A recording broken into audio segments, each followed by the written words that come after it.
Hey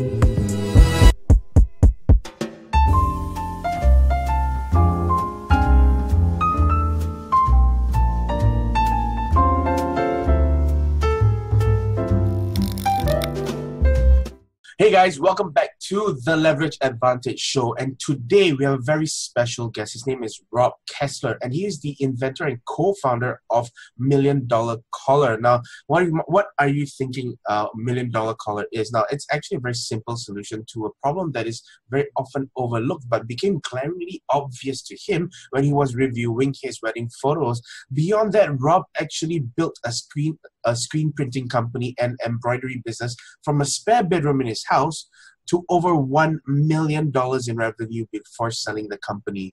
And although the nude clothing company, NEWD, which stands for Nothing Else Will Do, was never intended to be a screen printing company, word soon spread about the high quality, great pricing, and never miss a deadline guarantee. Rob, I also know you've had extensive experience in high-ticket sales, so I know we're going to have a great conversation today. Welcome to the show, Rob. Thanks so much for having me. Yep, I've been all over the board, so we can talk about any kind of topic. Well, before we talk about what you're doing right now with regards to Million Dollar Collar, I'd love to hear about your experience building the screen printing company out from your spare bedroom, because I think a lot of the audience that we have are young entrepreneurs, small and medium enterprises. Sometimes people just working on a side hustle, and I think it's very useful for them to see an example of somebody who successfully built a $1 million business from resources that they just had lying around. So tell us a little bit more about that experience. Yeah, absolutely. So I was in real estate in the U.S. in 2006, which was like boomtown. So sales were easy. Everybody was a buyer. And I just had a little extra time on my hands. So at that same time, graphic T-shirts were becoming very popular. And so I had some familiarity with graphic T-shirts. So at Nude, as you said, Nothing Else Will Do, actually started out as a clothing company where I was partnering with artists. And my idea was, well, if they paint a really cool painting, instead of having to sell that $2,000, $3,000, $4,000, $5,000 painting, they could sell a bunch of custom limited edition shirts. And I found out quickly that at least the artists I work with were all great artists, but terrible self-promoters. And so I ended up with a bunch of shirts that I paid a ton of money to have printed. And so I was just getting frustrated with the printing process. I knew that I'm one of those guys that just kind of has to figure things out on his own. I always say, if you can't afford to pay somebody, you better figure out how to do it on your own if you want to get it done. And so I happened to meet a guy, and 2 weeks later, we bought all the screen printing equipment together. He taught me how to do it. I figured, well, if I invested this money in the screen printing stuff, I may as well tell some friends that I have it. I knew a bunch of bar owners and stuff around town. So word just started spreading, and it was really only to just pay for the equipment that I had bought and keep my clothing company going. And I fought being a screen printer for a long time. And finally, I just made the commitment, and it totally spiderwebbed. It was just so many referrals, and it literally got to a point where I couldn't fight being a screen printer anymore, and I just had to embrace it, and that's where I focused my business and just put the clothing company aside, even though that's what I really wanted to do, was the clothing company. Man, I love that story, because there's just so much to dissect in there. I think the biggest lesson I can learn from that, from the story you just told me, is really don't fight the flow, right? If the demand is there for a particular service that you have the capability for, and oftentimes we start businesses thinking that it's going to go one way, but most of the time you have to be flexible, and you have to be willing to change the course of the businesses, like what a lot of people say, pivot, right? Yes. What were some of your biggest challenges, though, in getting that business started? Yeah, like you said, you just need to follow where the money is. That's where I was at that point. It was, and it came because I put out more than people expected. If you ever go and get custom shirts made, there's a shirt price. And if it's a colored shirt, it's this much more. And if it's an extra large, it's that. And if it's this, it's that. And it was just seemed to me like it was just nickel and diming. And it was every little upcharge. It's like, I don't care about all that. Just tell me how much the shirt costs. And so I just really put out a quality shirt, and I just delivered the best I could. And one of the biggest things in screen printing is people would miss deadlines all the time. So I just was like, I'm never missing. I just couldn't, personally, I couldn't do it. I could never let anybody else down. So, yeah, you just definitely have to follow. I think what you need to do is really find the opportunities. Yes, I wanted to be a clothing company guy, but I was paying too much in screen printing fees. So that opportunity presented itself, and you just need to be able to capture and follow when the opportunity shows itself and have your eyes open. And my question is this: how did you go from dealing with diamonds and real estate and cars into fashion, into clothing? How did that happen? I don't really consider myself a fashion guy. I'm really, really chill. Like usually wearing a V-neck, plain shirt. I don't like too much graphics. I just had my personal style, and I wasn't really finding what I liked out there. And when I started Nude Clothing Company, I wanted to be a men's line. And, when you look for manufacturers and you look at designs and, the steps that you have to take to get to make your own thing, if you're going to bootstrap it with as minimal dollars in as possible, I just would find manufacturers and be relabeling, which is what most companies do. And women just have so many more choices than men do. I mean, I had a crew neck and a V-neck and a tank top for guys. It's like women, I had like 5 dresses and different tank tops, and there's just so many more options for women. It was just turned out, again, I followed the path. There was just a lot more fun and a lot more choices when it came to women's clothes. Awesome, man. Can you share a little bit about what you do with $1 Million Collar? Yeah, I do not everything, but a lot of things. We have an employee that does a lot of outside calls, but I came up with the idea. I perfected the material, the design, the pattern, everything. I handle all the logistics to make sure that it's manufactured properly, that we have the inventory we need, that Amazon has the inventory they need. Yeah, I do a lot of the back end stuff on the company. And tell me a little bit about the problem that $1 Million Collar solves. What you call so you got the visual right here. This shirt obviously has $1 Million Collar, but I was standing there on my wedding day, 30 minutes after I put my brand new freshly pressed shirt on. I hadn't even said I do, and this lapel was like crumbled underneath. This placket was cumbered under the lapel of my jacket. I just looked terrible, and I just remember just tugging at my shirt all day long. I'm like, God, why does it have to be like this? And I came home and just started cutting open every piece of plastic I could find around the house, from zip ties to mini blinds and milk cartons. I mean, I just tested everything. And it took almost 3 years to perfect the material, which we had to develop because dry cleaning gets very hot and uses chemicals. And yeah, it was just a crazy, crazy process. Second guessing yourself all the time, but I just felt confident that it was something different that wasn't out there. I see. I totally understand what you're talking about.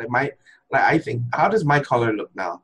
You're looking good right now. Yeah. But when I go out in the day, especially in Singapore, it gets really hot. It's humid, right? And yeah, I do find myself having to put my collar up all the time. Yep. You got that right.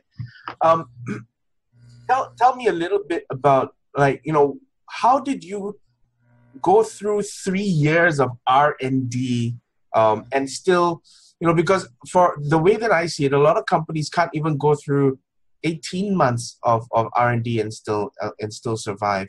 How do you get through that bit of R&D? Were you already generating revenue when you're doing R&D, or did you start generating revenue only after the 3 years? Yeah, it was after. So this idea came up while I was still running the screen printing business. So I would print all day and find time at night to just kind of test materials. I would ask friends for shirts. We went through tons of different concepts of how the stay would be installed or how we could use it. Was it internal? Was it external? And so I mean, if I sat down and had 40 hours or 80 hours a week and really grinded on it, it wouldn't have taken 3 years, but I didn't have another choice. So we were, again, bootstrapping this company while running my other company.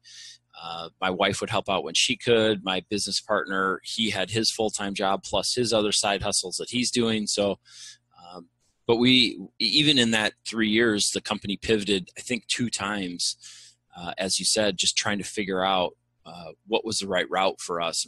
You think you got the concept, you think you know where you're going, and then it's like, nope, that's not what the market's saying. We got to kind of follow them a little bit. So, And you seem to be a bit of a serial entrepreneur, right? I have so much respect for salespeople, and I think that salespeople are probably best suited to get companies going, right? Because with no sales, you got no money, you can't get started. But what is your why? Why was this important to you? I like looking good. And to me, the dress shirt had I think it has a fundamental design flaw that it doesn't just sit right. I mean, I would remember even before my wedding, if we're going to go out tonight, my wife and I, I would put on a dress shirt because I wanted to be respected. I wanted people to look at me and say, oh, he's got his stuff together, even whether or not I did. And if you go out and this side is like this and this side is up, or, I just like symmetry a little bit better. So I would iron my shirt, I'd put it on, then this side would be falling down. Then I'd take it off and I'd iron it again. And then this side would be falling down. It's like, it just never really looked right to me. And I've had other ideas. I've had other concepts, and it was just the first time I was financially in a good place where I could, spend $1,500 on a patent search. I mean, the money you start cutting checks like instantly once you come up with an idea. So I just was in the right place at the right time. I feel like dress shirts, the tie has been going away more and more and more year over year over year. And so it just felt like the timing was right. And I don't understand why a dress shirt shouldn't look this good all the time. And so nothing else was out there like it. And I just saw an opportunity. Yeah, you make a really good point as well, because I'm actually the kind of guy that doesn't wear a tie, right? Like, it just doesn't make sense. To me, it doesn't make sense, right? Like, especially in Singapore where it's so hot. I wear a shirt every day, but I never wear a tie. Well, not anymore. Back when I was in financial sales, I would. Who is your target market? Who is the person that's most likely to buy $1 million collar? The bulk of our end user customers, the guy that is getting it installed, is the guy that's climbing. It's the outside sales guy. It's the real estate guy. And not that we don't sell to women. It's just like 95% of dress shirts sold in the world are men's. So obviously that's where the marketing goes. But my wife's got it in a bunch of her shirts. We've got a lot of female customers. But to me, it's the guy that's climbing, that wants more, that sees a better life and is just trying to take every opportunity to appear better. I mean, imagine getting up in front of a sales presentation and you're all sloppy and, you don't look symmetrical, you don't look put together, you're constantly up there worrying about your shirt falling, where, just go out and look good. Your shirt should do that. And your clothing, to me, we always say that clothing speaks for us. I mean, before you can say anything, everybody makes a judgment of the person next to them based on what they're wearing. And so why not look your best if you're going to put on a dress shirt? You may as well just wear a t-shirt if you don't really care. Awesome. And where can people currently buy the $1 million collar? So we obviously have our website, milliondollarcollar.com. In our first 2 years, we've shipped 150,000 units to people in 92 countries, Singapore, a ton. But we're also on Amazon, US, Canada, Europe, and Japan. So Amazon, Japan, you can hop on and get that pretty quick over there. And we're rolling out into Australia and Brazil in the next couple months. So it's primarily direct to consumer online e-commerce sales. Is that right? So that was the first phase of our business. as soon as we got our patent in late 2015, we went and had meetings with all the major manufacturers or all the major brands here in the U.S. We went to New York and met with Calvin Klein and Perry Ellis and Ralph Lauren and all these brands. And we didn't have any track record. We didn't have any sales. We didn't have any way to say, yeah, people really want this. And so after getting the feedback from them, they were interested, but they just weren't sure about, changing everything to go and make this. So we focused our first 2 years on those sales and consumer, because the product needs to be sewn in and altered into the shirt. Our focus right now is on dry cleaners and tailors. You're used to dropping your shirt off. There's a dry cleaner sees more shirts than we'll ever talk to. So to give them an opportunity, that's where our focus is right now. It's a nice upsell for them. The customer's already there. They're already dropping the shirt off. If you care enough about the way you look that you're going to pay somebody else to clean and press your clothes, you're probably our customer right there anyway. So that's our next phase of our business. That's awesome, man. I love it. I love that you pivoted your distribution channels. Even in my business, we're always looking for people who have our people that don't sell the same product, of course. And yeah, so I'm learning so much. What excites you the most about your industry, though? To me, there's just such an opportunity. And when the light goes on and they get it, or I get a phone call from someone saying, I heard about this, or I tried this, after 2 years and thousands of phone calls and emails, people know who we are. I meet people. I'm in Los Angeles, so I meet people all the time. I'm in a networking group that puts me in front of some of the most incredible people on the planet. And I met a guy the other day who is a pretty big wig guy, and gave him my card, and he's like, oh, I've seen this. I know this company. And I'm like, what? That's awesome. So that's pretty cool. At the end of the day, numbers wise, my calculations say that about 100 million dress shirts are made every year. So to me, there's just such an opportunity to talk to customers around the world. I mean, when I get an order from a country I've never heard of, that's a pretty cool thing too. Nice. 100 million dress shirts every year. It just seems so small. I buy so many every year. I feel like I contribute so much to that number. I'm totally a customer, man. I'm gonna go check that out. If people want to find out more about you or about $1 Million Collar, of course they can go to the website. Is there anything else anything in particular that they should check out? We have all the social media stuff, which you can get through on the website. I'm an open book, so if anybody has any questions or is trying to get through and figure out business, I'd be happy to answer. And so my personal email is rob@milliondollarcollar.com. So if you have any questions, shoot me an email. I'd be happy to help out any way I can. To me, giving back is all part of it, and mentoring and helping people. I've had a ton of mentors through this, and people that should not have helped me have helped me. And so it's been a pretty amazing opportunity, and I couldn't be here without them. So I'm happy to give back. Awesome, man. Hey, Rob, thank you so much for spending the time with us.